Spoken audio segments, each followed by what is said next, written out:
Bonjour à tous, ravi de vous retrouver pour ce nouveau numéro de votre magazine C'est la santé. Alors on va parler aujourd'hui de l'incontinence urinaire et anale. L'incontinence urinaire touche environ une femme sur 5 et un homme sur 10, et pas que les personnes âgées. Quant à l'incontinence anale, elle touche plus d'1 million de Français. Sujet tabou, ces problèmes de santé restent très difficiles à évoquer, tant par les personnes concernées que par leurs proches. Ils aboutissent souvent à une situation d'isolement social qui entraîne petit à petit une perte d'autonomie. Alors quelles sont les causes de l'incontinence urinaire chez les femmes et les hommes? Qui consulter et en quoi consistent les traitements? Pour répondre à ces questions, avec nous sur ce plateau aujourd'hui, Dr Véronique Vitton, gastro-entérologue à l'hôpital Nord de Marseille, et professeur Gilles Carcinti, urologue à l'hôpital de la Conception. Bonjour à tous les deux et bienvenue. Alors, il existe plusieurs formes d'incontinence urinaire. Gilles Carcinti, la plus fréquente est appelée l'incontinence à l'effort. Qu'est-ce que c'est? C'est les muscles qui sont plus capables de fermer la vessie? Alors, l'incontinence urinaire, comme vous le dites, il y a plusieurs types d'incontinence. Chez la femme, la plus fréquente, ou celle dont on parle le plus, parce qu'on n'est finalement pas certain que ce soit la plus fréquente, c'est l'incontinence d'effort, c'est-à-dire lorsque la patiente tousse, éternue, soulève quelque chose de lourd, fait un effort, eh bien, il va y avoir quelques gouttes d'urine qui vont s'échapper et parfois beaucoup plus. Dans ce cas-là, c'est les mécanismes de retenue des urines, c'est l'urètre qui est déficient et qui est la cause des fuites urinaires. Alors, à quoi sont dues ces fuites? Il y a plusieurs raisons. On va peut-être pas les détailler. On va pas toutes les détailler, mais le premier message, c'est il n'y a pas une seule incontinence urinaire, mais il y a bien des types différents. Tantôt l'urètre va être en cause, tantôt la vessie, tantôt les deux. Et le premier travail du spécialiste qui va prendre en charge l'incontinence est de démêler cet écheveau et de dire le mécanisme des fuites est le suivant. Il y a un seul ou plusieurs mécanismes entremêlés et c'est vraiment le premier travail le plus important et c'est ce travail-là qui permettra de proposer un traitement efficace. Allez, avant de poursuivre notre discussion, je vous propose de regarder ce reportage. L'incontinence urinaire fait partie donc des maladies tabous. Pourtant, cette affection touche plus de 3 millions de personnes en France. Contrairement à une idée reçue, elle n'est pas l'apanage des seniors, mais on peut en souffrir à tout âge. On regarde ces images qui pourront choquer les plus jeunes d'entre nous. L'incontinence urinaire consiste en l'existence de fuites involontaires d'urine. Survenant à la suite d'une grossesse, d'une intervention ou encore d'un trouble neurologique, elle touche plus fréquemment les femmes, avec près de 20% de patientes adultes incontinentes en France. Mais elle concerne également les hommes et les enfants. Pour être continent, il faut que le bas appareil urinaire, la vessie, l'urètre et ses sphincters soient fonctionnels. Et il faut aussi que la commande nerveuse de ce système soit intègre et permette en particulier au sphincter et à la vessie de travailler de concert et de façon coordonnée. Donc on voit qu'il y a tout un éventail de maladies qui peuvent conduire à l'incontinence. Et donc il sera très important de faire le diagnostic du mécanisme. Sans diagnostic de mécanisme, on ne pourra pas envisager le traitement de façon correcte. Le diagnostic est donc essentiel. Pour l'établir, on pratique 3 examens principaux. Pour dépister l'incontinence urinaire, eh bien, on fait appel à tout l'arsenal médical qui commence par un interrogatoire précis, un examen clinique et un certain nombre d'examens. Un des examens clés sera le bilan urodynamique. Le bilan urodynamique regroupe un ensemble de tests qui consiste à vérifier si la personne a ou non une infection urinaire, à mesurer la puissance du jet et la régularité du débit, à vérifier l'effet de la toux sur une vessie remplie ou encore à mesurer les variations de pression sur toute la longueur de l'urètre. L'analyse de l'ensemble des courbes obtenues lors de l'examen permettra de préciser le mécanisme d'incontinence dont souffre le patient. Mais ce n'est pas le seul. On peut être amené à aller regarder dans la vessie, réaliser une cystoscopie. Lors de la cystoscopie, on va en effet introduire un fibroscope enduit de gel anesthésique dans le conduit urinaire et dans la vessie, afin d'explorer les muqueuses et faire des prélèvements de toute lésion suspecte.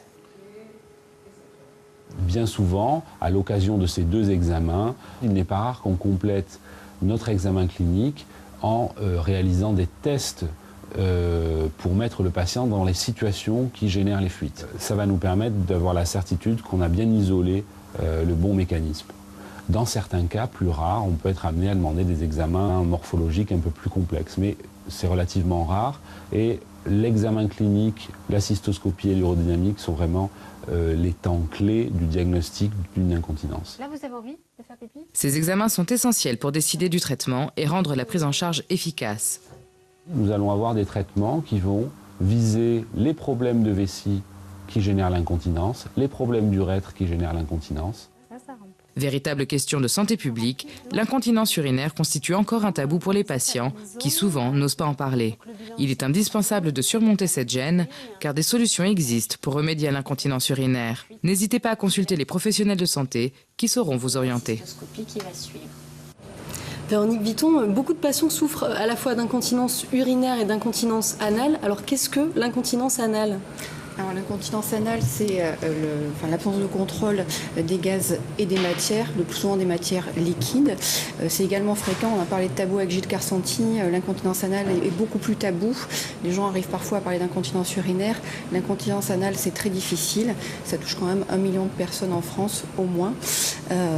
Et ça peut toucher tous les âges, mais je pense qu'on va en reparler. Justement, quelles sont les conséquences ça entraîne des problèmes un petit peu dans la vie de tous les jours, quoi.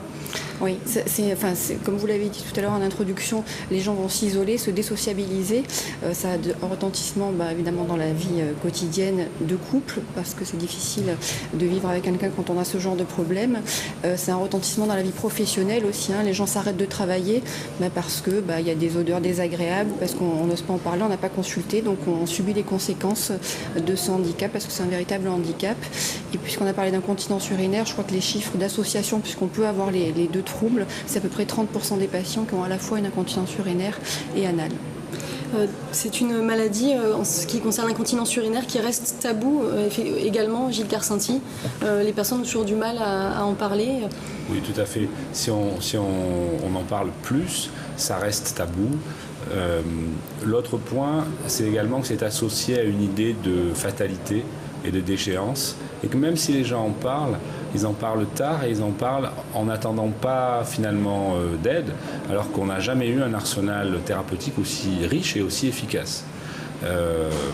Donc il faut vraiment tendre la perche et oser parler de ces fuites pour trouver des solutions. Alors justement, qui consulter et à quel moment ? Il faut se tourner plutôt vers son médecin traitant ou alors directement aller voir justement un urologue ? Alors, bien sûr, les urologues sont les spécialistes de l'appareil urinaire, de son fonctionnement et de ses dysfonctionnements. Les généralistes, bien nous sommes en relation avec eux. Nous parlons, en particulier, moi c'est un sujet qui me tient à cœur, donc je discute beaucoup. On fait des réunions d'information et d'échanges sur ce sujet.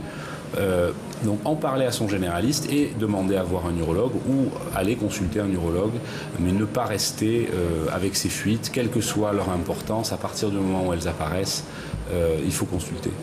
Et donc c'est pas des problèmes qui sont réservés aux personnes forcément plus âgées, non, c'est ça ? Pas du tout, puisque l'incontinence peut toucher tous les âges. Alors il y a de l'incontinence chez l'enfant. L'acquisition de la propreté peut être parfois problématique. Il peut y avoir de l'incontinence jusque dans la grande enfance. Puis, il y a de l'incontinence chez des patients jeunes, dans des contextes particuliers, des contextes traumatiques, des contextes de maladies neurologiques. Il y a de l'incontinence autour de la grossesse, qui peut être temporaire, mais qui peut nécessiter un avis et un soutien et une prise en charge adaptée, même si elle n'est pas chirurgicale. Et ensuite, à partir de la 5e décade, chez la femme, l'incontinence commence à arriver avec une fréquence un petit peu plus grande. Chez l'homme, c'est fréquemment plus tard. Et c'est dans un contexte un petit peu plus souvent lié à d'autres traitements. Mais on voit que donc, finalement, l'incontinence s'étale à tous les âges de la vie. Et pour l'incontinence anale, Véronique Vitton, c'est pareil, on peut être touché à tous les âges ? À tous les âges. Comme disait Gilles Carsanti, ça peut toucher l'enfant. Il y a des enfants, et à la Timone, il y a un centre spécialisé dans ce genre de pathologie, avec des malformations à la naissance qui font que les enfants, même s'ils sont opérés de leur malformation, vont souffrir d'incontinence anale dans l'enfance, puis à l'âge adulte. Et pour les femmes, alors je dis les femmes, en fait ça peut toucher également les femmes et les hommes, un peu plus les femmes, tout simplement parce que les accouchements, un peu comme l'a dit Gilles Carsanti aussi, vont être pourvoyeurs de lésions, niveau des muscles de l'anus notamment. C'est présent dans 30% des cas à peu près. Et donc une femme qui accouche à 20 ans peut être incontinente, comme une femme à 25, 30 ans, enfin à tous les âges. Alors bien sûr, c'est plus fréquent chez les femmes âgées, et chez les hommes aussi à un certain âge, mais enfin ça peut toucher tous les âges.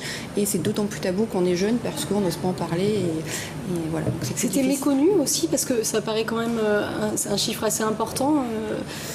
Je ne sais pas si c'était méconnu. Non, je pense qu'il y a un tabou autour de ça. Comme on disait, quand on est enfant, on dit facilement qu'on va faire pipi et moins facilement qu'on va faire des selles. Donc voilà, il y a toujours eu un tabou autour de ça. Ce qui est bien, c'est qu'en travaillant maintenant en réseau avec Gilles Carsanti, on a tendance à avoir les mêmes patients. Et dans ce sens-là, je pense que les personnes qui consultent leur médecin traitant, peut-être, ou d'emblée un urologue et qui parlent d'incontinence urinaire, vont peut-être du coup parler aussi de leur incontinence anale, ou du moins les urologues vont aussi poser la question. Donc on va peut-être arriver petit à petit à démystifier les choses en collaborant comme ça entre spécialistes et en réseau bien sûr avec les généralistes. Alors en quoi consistent les examens quand on vient vous voir pour la première consultation? Ça se passe comment? Il y a d'abord une discussion, ensuite des examens plus précis? Oui. Bien sûr, on commence par discuter, par écouter la plainte, les attentes du patient ou de la patiente, son histoire, comment essayer de recréer un petit peu l'histoire. Ensuite, les examens, on a vu, l'objectif des examens va être de comprendre quel est le dysfonctionnement. Donc il y a quelques examens clés qui ont été très bien résumés dans le petit sujet qu'on a vu. Examen morphologique, aller voir avec une caméra dans le bas appareil urinaire, c'est assez fréquent. Ça nous permet également de mettre le patient facilement dans les conditions de la fuite, c'est-à-dire qu'on remplit la vessie, on peut demander au patient de faire des efforts, le mettre dans un certain nombre de situations où les fuites peuvent survenir, et donc voir la fuite et voir la circonstance dans laquelle elle survient. Ensuite, un des examens clés, c'est cet examen urodynamique, où on va enregistrer les pressions dans la vessie et dans l'urètre. Pourquoi des pressions? Parce que on urine et on est continent grâce à des équilibres de pression. Notre bas appareil urinaire, c'est un réservoir avec un canal de sortie. Quand la pression est basse dans le réservoir et haute dans le canal de sortie, les urines restent bien sagement là où elles doivent. Et lorsqu'on veut vider, le réservoir se contracte et le canal de sortie s'ouvre. Quand cet équilibre-là est rompu, on se trouve dans une situation avec possiblement des fuites et peut-être d'autres troubles. Alors, est-ce que ce sont des examens douloureux? Est-ce qu'il faut une préparation préalable? Non, aucun de ces examens n'est douloureux. Ce sont des examens qui se font en consultation. Donc la plupart du temps, cette prise en charge demande plusieurs temps. Une première consultation de prise de contact pour situer le problème. Puis on programme des examens. Un des messages est que on va prendre en charge le patient le plus vite possible, bien sûr, puisqu'il attend d'être soulagé. Mais il n'y a pas de raison de se précipiter vers une solution thérapeutique décidée de façon prématurée sans avoir tous les éléments. Donc en général, il nous faut entre 2 et 3 rendez-vous pour avoir fait un tour complet de la question et proposer au patient une synthèse. Ça lui permet aussi de comprendre son problème. On va le lui expliquer au fur et à mesure et ça va lui permettre de participer au choix du traitement et de comprendre le traitement qu'on lui propose. Et ça, c'est capital dans le succès et dans le succès du traitement et le succès de la relation. Véronique Vitton, vous avez aussi des patients qui arrivent parfois avec une idée déjà préconçue des traitements. Oui. Comment ça se passe? Oui, souvent, d'abord, il y a des discussions entre patientes, ce qui se fait très facilement. Et puis, il y a des choses qui se lisent dans la littérature populaire, j'allais dire. Après, c'est vrai que, comme dit Gilles Carsanti, après, je vais pas répéter, on travaille ensemble, encore une fois, il l'a pas dit, mais il devrait. Il a mis en place des réunions de périnéologie, donc parce que justement, le périnée, il y a le périnée antérieur, c'est le système, la vessie, les sphincters urétraux, l'appareil, le rectum et l'anus, et il y a aussi toute la partie gynécologie. Donc ça, c'est important d'avoir cette vision globale et c'est qu'on travaille ensemble pour ça. Après, effectivement, les patients viennent parfois avec des idées reçues. Il faut là aussi bien les interroger, essayer de comprendre le mécanisme à l'origine de leur incontinence, parce que là aussi, souvent, mais c'est pas lié à l'incontinence. Dans toutes les pathologies, les gens parlent beaucoup et pensent que chaque situation peut être la même et peut être reproduite d'un patient à l'autre. C'est pas tout à fait le cas. Après, en revanche, on a des examens également, un peu comme en urologie, qui sont simples à faire, qui ne sont pas douloureux, mais qu'il faut expliquer aux patients et qui vont permettre évidemment pour chaque patient d'adapter ensuite le bilan puis le traitement. Est-ce qu'il y a une prise en charge psychologique aussi pour les patients, pour qui c'est pas évident de parler de ces troubles? Comment ça se passe? Pardon. Nous, dans le service, il y a une psychologue dans l'unité d'exploration fonctionnelle à l'hôpital Nord, justement parce que c'est très difficile à vivre, quelles que soient les raisons de l'incontinence, et que dans les causes, il y a ce qu'on a évoqué tout à l'heure avec les antécédents obstétricaux, les maladies neurologiques, notamment la sclérose en plaques, qui pose beaucoup de problèmes de ce côté-là. Mais il y a aussi les viols, les abus sexuels, et pas uniquement des viols physiques, ça peut être des abus verbaux simplement, des harcèlements. Donc pour ça, il y a une prise en charge psychologique pour permettre aux gens de parler de ce mécanisme à l'origine des troubles et pour permettre justement de se resociabiliser un petit peu et d'accepter d'une part la maladie, la prise en charge. Vous avez noté quand même une évolution aujourd'hui, les patients viennent plus facilement qu'avant ou pas forcément? Je crois pas. Non, moi personnellement, Gilles répondra pour sa part, mais non, pour l'incontinence anale c'est très difficile. Et on parlait de fréquence, je reviens juste un petit peu en arrière. Il y avait une étude qui avait été faite en Rhône-Alpes qui avait montré que 80% des praticiens n'étaient pas au courant des troubles sphinctériens de leurs patients. Donc il y a pas uniquement les patients qui doivent progresser, mais les médecins aussi, parce que les médecins généralistes ont beaucoup de choses à faire et qu'ils ne peuvent pas aussi poser toutes les questions. Mais c'est à nous, je crois, de faire de l'information justement et de dire aux patients d'aller en parler à leur médecin traitant et puis ensuite de nous adresser les patients, d'adresser les patients aux spécialistes pour les prendre en charge. Gilles Carsanti, est-ce qu'on peut prévenir justement l'incontinence urinaire? Est-ce qu'il y a des gestes? Est-ce qu'il y a des conseils qu'on peut donner ou non? Alors c'est une grande question, en particulier chez la femme, puisque la grossesse et l'accouchement par voie basse, l'accouchement naturel, sont des facteurs de risque d'incontinence. Les femmes qui n'ont jamais eu de grossesse et jamais d'accouchement ont moins fréquemment d'incontinence. On ne va pas s'arrêter de faire des bébés, c'est tellement merveilleux, on va s'arrêter pour ça, mais c'est un facteur de risque.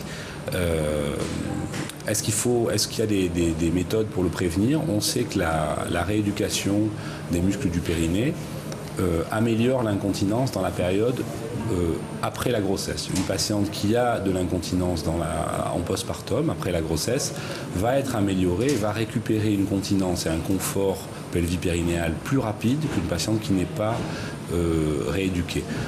On manque de données très solides pour dire que cette rééducation est encore efficace 20 ans plus tard ou 30 ans plus tard, et du moins que le fait qu'elle ait été pratiquée prévienne la survenue 20 ans plus tard d'une incontinence. Ça, c'est des données qu'on a encore du mal à apprécier avec certitude. Alors je rebondis un petit peu sur ce que disait Véronique.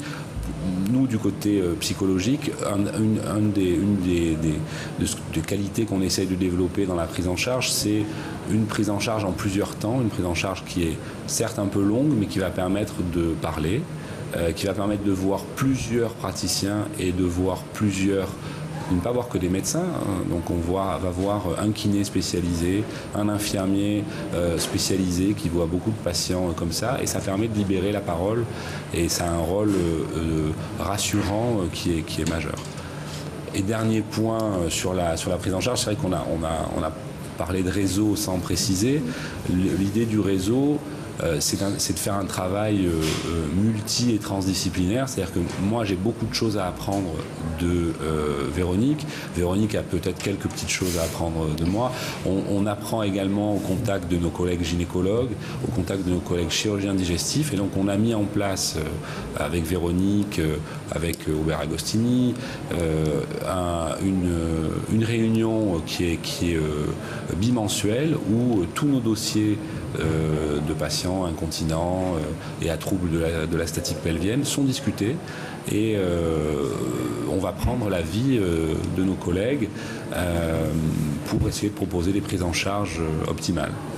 Et en ce qui concerne donc la prise en charge de l'incontinence anale, qu'est-ce qui existe alors comme traitement, c'est variable en fonction de la pathologie, mais qu'est-ce qui est le plus fréquent? Alors, ce qui est bien, entre guillemets, c'est que la plupart des incontinences anales répondent à un traitement médical ou par rééducation. 70 à 80% des cas, enfin dans 80% des cas environ, les patients peuvent être améliorés avec des traitements médicaux, avec des régimes. En fait, le principe, c'est de ralentir le transit, puisqu'on retient moins bien des matières qui sont liquides. Donc on essaye de constiper, j'allais dire, un petit peu les patients. Il faut trouver un équilibre avec le régime alimentaire, avec certains médicaments. On peut aussi, dans certains cas, et là aussi, c'est pas toujours la même chose d'un patient à l'autre, mais rééduquer les patients, renforcer les muscles quand c'est possible.